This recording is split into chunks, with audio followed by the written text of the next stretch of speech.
용서가 가장 어려운 것이 아닐까 생각을 해봅니다. 근데 비단 용서를 내가 하는 것도 어렵지만요. 또 상대방에게 내가 용서를 받는 것도 참 어렵다라는 생각을 하게 됩니다. 용서하라는 설교를 참 그렇게 우리가 많이 듣잖아요. 그래도 막상 용서해야 되는 상황이 닥치면 용서라는 단어조차도 생각나지 않을 때가 그렇게 많은 것 같습니다. 미운 감정이 먼저 들고 배로 갚아주고 싶은 이 복수의 감정이 휩쓸고 우리의 마음을 휩쓸고 지나가 버리면 결국 용서하지 못하는 그런 결말로 나아갈 때가 참 많죠. 그런데 오늘 3절의 말씀, 오늘 누가복음 17장 3절의 말씀을 보니까 이렇게 되어 있습니다. 너희는 스스로 조심하라. 만일 내 형제가 죄를 범하거든 경고하고 회개하거든 용서하라. 주님께서 우리에게 이제 용서할 것을 이렇게 말씀하고 계시는데요. 무엇을 좀 조심하라고 하신 것일까요? 3절의 말씀에. 이런 것이죠. 나에게 잘못을 범한 형제가 있거든. 그 형제가 회개했는데도 용서하지 못하는 마음을 품지 않도록 스스로 조심하라. 이런 의미입니다. 사실 우리가 겉으로는 용서하잖아요. 이렇게 용서를 이렇게 구할 때 죄송합니다. 잘못했습니다. 근데 이렇게 알겠습니다. 이렇게 용서는 하지만 그런데 여러분 마음이 쉽게 좀 풀리시던가요? 사실 좀 마음속으로 그런 마음 품지 않으시나요? 너 또 한 번만 그러면 아웃이다. 이런 마음을 품는 것이 우리의 생각 아닙니까? 여러분 그 집행유예라는 제도가 있잖아요. 그 유죄 판결을 한 뒤에 형의 선고를 미루는 거예요. 그러니까 이제 그 집행유예 기간 중에 혹시라도 이제 잘못을 범하게 되는 다시 죄를 지으면 이제 유죄가 최종적으로 확정이 되어서 이제 형이 집행되는 것을 집행유예라고 합니다.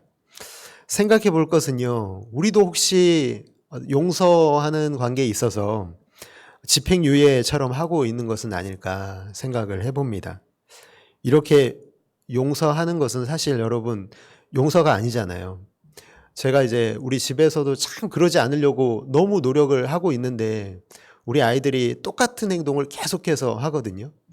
그래서 너무 화가 나서 한 번은 정말 다시 한 번 그러면은 문을 뜯어버린다 이렇게 얘기를 한 적도 있는데 너무 이게 문을 너무 쾅 닫고 들어가는 행동을 계속해서 하니까 너무 화가 나서 이렇게 그 얘기를 한 적이 있습니다. 그러니까 뭔가 용서라고 하는 것을 용서를 빌어도 용서하지 못하는 마음이 마음속에 있을 때가 참 많습니다. 근데 이렇게 용서 같지 않은 것을 용서라고 생각하며 자기 만족을 할 수는 없잖아요. 왜냐하면 오늘 보니까 예수님께서 너희는 스스로 조심하고 용서하라고 분명히 말씀했으니까요. 그런데 그러면 우리가 예수님의 용서가 어떤 것인지를 한번 살펴봐야 되겠죠. 오늘 우리가 읽은 이 4절의 말씀에 보니까요. 뭐라고 되어 있냐면 회개하고 돌아오는 사람이 7번이나 돌아온 거예요. 하루에. 죄송합니다 하고 다시 돌아가서 또 이제 죄를 짓고 또 와서 죄송합니다. 용서해 주십시오. 근데 이걸 몇 번 했냐면 하루에 7번을 한 것이죠. 참 어떻게 해야 될까요? 그런데 이 7번을 끝까지 용서하라. 그렇게 말씀하고 있습니다. 그런데 정말 여러분 딱 7번만 그렇게 하루에 7번만 용서하고 넌 이제 8번째는 아웃 이것일까요? 그런 의미가 분명히 아니겠죠. 만약 그렇게 한다면 여전히 우리는 용서의 집행유예를 하고 있는 것은 아닌가 생각을 해보게 됩니다. 병행구절인 마태복음 18장 21절에 보면은요, 감사하게도 베드로가 우리랑 똑같은 생각을 품고 이렇게 질문을 던졌거든요, 예수님께. 주님, 우리에게 죄 지은 형제를 몇 번이나 용서해 줄까요? 이렇게 베드로가 우리 대신 물어봐 줬습니다. 감사하죠. 그런데 그 속뜻은 이런 것일 것 같아요. 주님, 세상에는 아무리 용서해줘도 고마운 줄도 모르고 바뀌지 않은 인간들도 있잖아요. 그런 사람들도 용서해야 되나요? 이런 의미가 여기에 담겨 있지 않나요? 우리도 그렇지 않습니까? 저 사람은 용서받아서는 안 될 것 같은데 저런 사람까지도 용서받아야 되나요? 우리가 몇 번까지 용서해야 되냐고 물을 때에는 거기에는 분명한 의도가 숨어 있는 것이죠. 주님께서 뭐라고 대답하시냐면요. 베드로의 질문에 7번씩 70번까지 용서하라고 하십니다. 그럼 한번 계산을 해보면 490번이거든요. 자, 그럼 이제 490번 용서하고 491번째는 또 용서 안 하는 것이 아니죠. 이 7이라는 수가 완전수기 때문에 예수님의 의도는 뭐냐면 끝까지 용서하라. 아무리 잘못하고 돌아와서 또 잘못하고 돌아와도 계속해서 용서할 것을 주님께서는 우리에게 말씀하고 계시는 것이죠. 무제한의 용서, 무조건의 용서를 우리에게 말씀하시는 것입니다. 병행구절인 이 마태복음 이 말씀 뒤에요. 예수님께서 종들과 결산하는 어떤 임금을 비유로 말씀하시는데요. 어떤 종이 10,000달란트를 빚진 거예요. 정말 어마어마한 액수 금액이죠. 10,000달란트는요.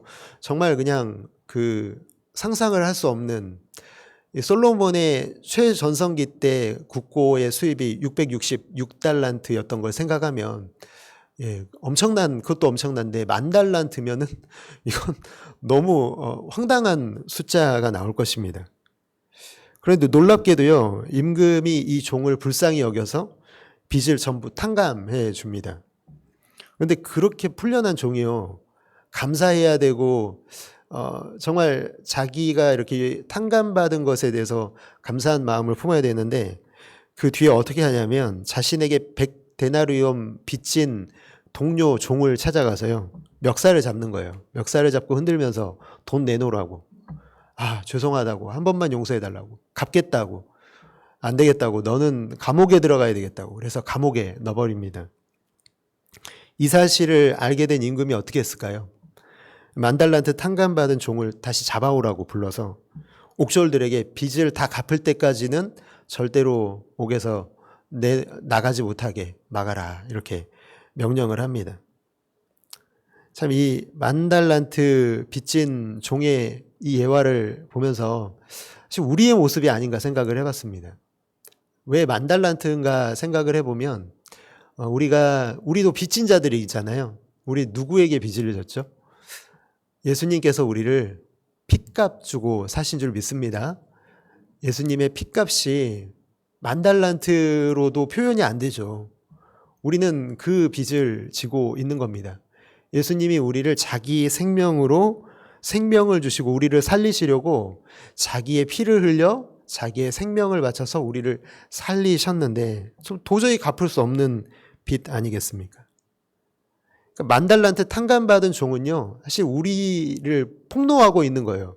너희는 나에게 10,000달란트를 빚졌는데 겨우 100데나리온 빚진 자의 빚을 탕감해주지 못하고 있는, 용서하지 못하고 있는 우리 주님께서 폭로하고 계시는 것입니다.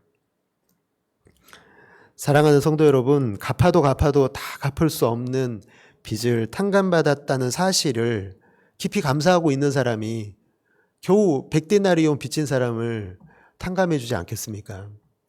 오늘 우리가 용서할 수 있는 마음이 들게 되는 것은요, 바로 우리가 예수님이 우리를 위하여 핏값 주고 사시고 우리를 위하여 죽으셨다는 사실을 기억한다면 우리도 용서할 수 있는 사람이 되는 줄을 믿습니다. 항상 우리가 우리의 용서를 집행유예로 하는 것이 아니라 무조건적인 용서로, 영원한 용서로 다가갈 수 있는 사랑하는 성도 여러분들 모두가 되시기를 주님의 이름으로 축복합니다.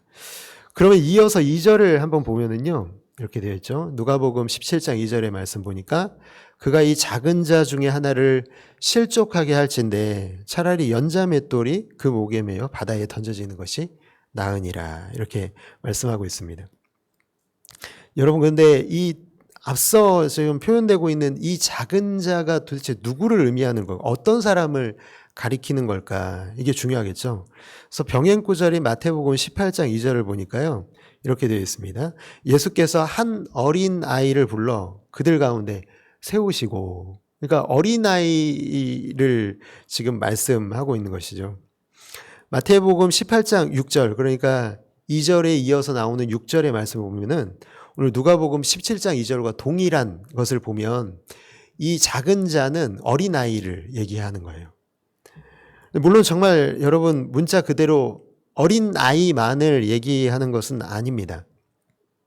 이 뒤에 오늘 이 작은 자 중에 하나를 실족하게 할진대에 이 실족하게 하다로 번역된 이 헬라어 단어가요.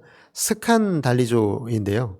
걸려 넘어지다, 함정에 빠지다, 죄를 짓게 하다라는 뜻이라면요. 피해 의식이 있어서 다른 사람들의 말 한마디에 민감해서 깨어지기 쉽고 쉽게 상처받는 사람들을 통칭해서 표현한 것이 이 작은 자라는 것입니다. 여러분 성경 속에도요 이렇게 작은 자들이 참 많이 나오는 것 같습니다. 사람들 속에 섞이지 못해서요, 다가가지 못해서 뽕나무에 올라갔던 이 세리 삭개오, 돌에 맞아 죽을 뻔했던 가늠한 여인, 제자들에 의해서 예수님 너무 좋아서 달려왔는데 제자들이 어린아이들을 막잖아요. 오지 말라고, 애들은 가라고. 그때 그 아이들의 마음에 받았을 상처, 이런 것들, 이런 사람들이 바로 작은 자들이죠. 어쩌면 예수님을 만나지 못했다면 앞서 말씀드렸던 이 부류의 사람들이, 이 작은 자들이 예수님을 만나지 못했다면 정말 평생의 상처를 안고 살아가야 되지 않았을까 생각을 해보게 됩니다. 이 작은 자들은요, 영혼이 너무 어려서 아직은 자기 자신을 상처로부터 보호하지 못하는 사람들입니다.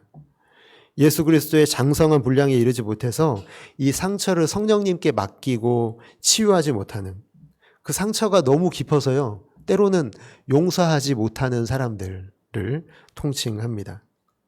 근데 바로 이런 사람들을 실족하게 하면, 죄짓게 하면, 하나님으로부터 떠나게 하면 예수님은 정말 너무 무서운 말씀을 하고 계시는 거예요. 연자맷돌을 목에 메고 바다에 던져지는 것이 낫다. 여러분 우리가 맷돌 하면은 이렇게 콩 갈 때 쓰는 그런 맷돌을 떠올리게 되잖아요. 근데 오늘 사진에 보시면요, 이런 맷돌입니다. 엄청 크죠?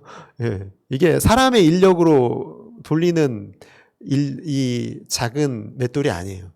말이나 나귀가 돌리는 맷돌인 거죠. 예수님이 지금 염두에 두신 이 연자 맷돌은 지금 이 맷돌인 거예요. 여러분 어느 날 예수님이 우리에게 오셔서 우리 바다로 가자, 나랑 같이 배 타고 바다 한가운데로 가자, 그리고 목을 내밀어라. 근데 이 목에 씌워주시는 것이 연자 맷돌이고 바다로 이렇게 우리를 던지신다면 여러분 얼마나 이게 무서운 일이 되겠습니까? 여러분 그 운명은 너무 뻔하지 않습니까? 연자 맷돌, 이런 1톤 가까이 나가는 이 연자 맷돌을 목에 메고 바다에 빠진다는 것은요, 영원히 바다 깊은 곳에서 나오지 못하는 것을 의미하는 것이죠. 예수님은 지금 한 영혼이 얼마나 소중한 것인가를 말씀하고 계시는 것입니다. 우리에게 진짜 그렇게 하시겠다는 게 아니라 이렇게 할 정도로 영혼이 소중하다라는 것을 우리에게 말씀하고 계시는 것이죠. 여러분 오늘날 너무 마찬가지의 상황에 있는 것 같아요. 오늘 이 말씀을 예수님께서 그 시대, 예수님의 시대에 말씀하셨지만 교계에 일어난 큰 사건이 보도가 되는 일이 있잖아요. 뭐 여러 가지 그 추한 소문들이 이렇게 세상 뉴스에도 나오게 되는, 그러면 그렇게 인터넷에 뉴스가 올라오면요, 그 댓글들이 얼마나 부정적인 댓글들이 달리는지 모릅니다. 근데 왜 그렇게 여러분 벌떼같이 달려들어서 사람들이 비난을 하는 것일까요? 그런데 제일 무서운 게 무관심이라고 하잖아요. 사실은 이렇게 관심 갖고 이렇게 댓글을 다는 건, 자기 시간 써서 댓글 다는 사람들은요, 적어도 기독교에 관심이 있다는 얘기인 것입니다. 관심이 있으니까 내 시간 써가면서 열심히 댓글 다는 것이죠. 그런데 문제는 뭐냐면 이런 사람들은요, 교회에서 상처를 너무 많이 받은 사람들의 확률이 너무 높다는 거예요. 그러니까 비난하는 것이죠. 내가 받은 상처가 이 사건에 투영되고 있는 모습이 그대로 드러나고 있는 것이죠. 이렇게 상처받은 작은 자들이요, 세상에 너무 많고요. 그리고 교회 안에도 너무 많다라는 거예요. 그리고 그렇게 상처받은 사람들은 어떻게 목사님이 그럴 수가 있어? 어떻게 장로님이 그럴 수가 있어? 어떻게 교회가 그럴 수 있어? 어떻게 그럴 수가 있냐? 이렇게 마음의 상처를 쌓아가고 있는 사람들이 지금도 교회 안에 있을지 모르겠습니다. 어떤 경로를 통해서 그분들이 교회를 떠나게 될지도 모르지만, 정말 다시 돌아올 수 있다면 너무 감사한 일이지만, 누군가의 말 한마디에, 저와 이곳에 있는 우리 사랑하는 성도 여러분과 저 때문에 그 말 한마디에, 행동 하나에 그 상처를 입게 된다면, 그리고 교회를 떠나게 된다면, 영원히 교회를 돌아오지 않게 된다면, 여러분 차라리 그렇게 된다면 연자맷돌을 목에 메고 바다에 빠지는 게 낫다라고 예수님이 말씀하실 법하지 않습니까? 한 영혼이 하나님을 떠나게 하는 일이 너무나 무서운 일이기 때문에 그렇습니다. 한 영혼이, 원래는 천국 가야 될 영혼이 우리의 말 한마디 실수 때문에, 민감하게 반응하지 못한 우리 때문에, 그 영혼을 돌보지 못한 책임으로 그 영혼이 영원히 지옥에 가야 되는 상황이 된다면 참 우리의 마음이 무겁지 않겠습니까? 우리가 모른다면 모르겠지만 알게 된다면 그 일은 참 우리의 마음속에 큰 아픔으로 남게 되지 않겠습니까? 우리만 아픔을 받는 것이 아니라 우리 주님께서도 동일한 아픔으로 나아가지 않을까 생각을 해봅니다. 여러분, 우리 성도님들, 이곳에 계신 분들 대부분 중직자들이시잖아요. 그래서 주님의 용서를 경험한 우리는 상처를 받아도 사실은 다시 용서할 수 있는 마음이 있잖아요. 근데 이 작은 자들은요, 그럴 능력이 없는 거예요. 상처를 받으면 용서를 못해요.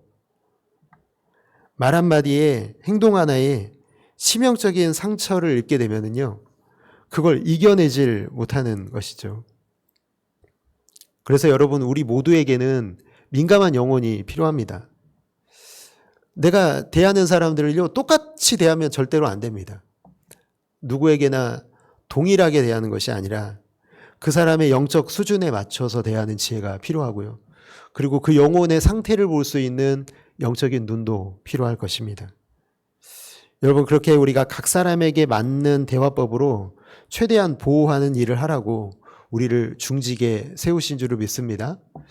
우리가 그래서 지금 맡고 있는 이 직분은 참 무겁고 힘들고 그렇지만 너무너무 보람 있는 직분입니다. 왜냐하면 우리도 사실은 처음에 교회에 왔을 때 우리도 작은 자들이었거든요. 우리가 작은 자였는데 어떻게 지금 용서할 수 있는 믿음의 사람들이 되었냐면요, 우리 주변에 그런 분들이 많았던 거예요. 우리를 돌봐줬던 분들이, 우리가 충분히 그리스도의 장성한 분량에 이를 때까지 우리를 돌봐주는 사람들이 우리 주변에 있었기 때문에 우리가 이 자리에 지금 앉아 있는 줄을 믿습니다. 우리 힘으로 된 게 아닙니다. 우리는 그 책임을 다시 이제 우리가 져야 될 자리에, 위치에 있게 된 것이죠. 그런데 우리에게 그 책임을 주님 맡겨주셨는데 정작 우리가 한 영혼을 영원히 주님에게서 떠나게 한다면 정말 말 그대로 연자맷돌을 목에 메고 바다에 빠지는 게 낫다라는 말씀을 오늘 우리가 깊은 경고의 말씀으로 새겨들어야 하지 않겠습니까? 이제 우리 차례죠. 여러분, 절대로 내가 용서를 빌어야 할 일이 생기지 않게 하실 수 있기를 주님의 이름으로 축복합니다. 왜냐하면 그 한 영혼은, 그 작은 자는 용서를 빌 기회조차도 우리에게 주지 않을 수도 있기 때문에 그렇습니다. 작은 영혼 하나를 세우는 것이 교회를 세우는 것이고, 작은 영혼 하나를 돌보는 것이 교회를 돌보는 것임을 기억하여서 내가 혹시나 높다고 해서, 내가 힘 있다고 해서, 능력이 있다고 해서 누군가를 무시하거나 누군가를 함부로 대하고 있지는 않은지, 또 나도 모르는 사이에 누군가에게 상처를 주고 있지는 않은지 잘 살펴서 주님이 원하시는 뜻대로 살아가시는 아름답고 복된 성도 여러분들 모두가 되시기를 주님의 이름으로 축복합니다. 우리 함께 이 시간